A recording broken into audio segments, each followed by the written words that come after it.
পড়াতে গেলে প্রতিদিন এত সমস্যার সম্মুখীন হতে হয়, কি আর বলবো। আজকে বিকেলে ক্লাস 11দের ভূগোল প্র্যাকটিক্যালের রিভিশন ক্লাস করাচ্ছিলাম। প্র্যাকটিক্যাল করাতে বসলে যে এত কিছু সহ্য করতে হবে আর এত কিছু বোঝাতে হবে তা আমি কখনো ভাবিনি। কেউ এটা বুঝতে পারে না আর কেউ ওটা বুঝতে পারে না, কেউ আগের দিন পড়তে আসেনি, আবার তো কেউ এটা লেখেনি, কেউ ওটা লেখেনি, কেউ অঙ্কটাই করেনি, তো কেউ ভুলভাল অঙ্ক করে বসে আছে। এই সব বুঝিয়ে সুঝিয়ে দেখি কেউ কেউ তো স্কেলের ইঞ্চ আর সেমির পার্টটাই গুলিয়ে ফেলেছে।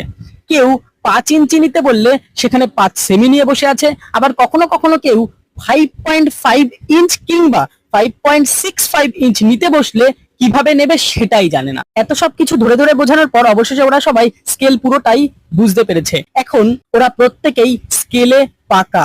আমারও ভালো লাগে পড়াতে ও শেখাতে, সাথে নতুন নতুন বিভিন্ন সমস্যার সম্মুখীন হয়ে আরো ভালো করে ওদের একদম গোড়া থেকে সব সমস্যার আর শেখানো পরিপূর্ণ করতে। তোমরা বলো ওদের স্কেলটা কেমন হয়েছে?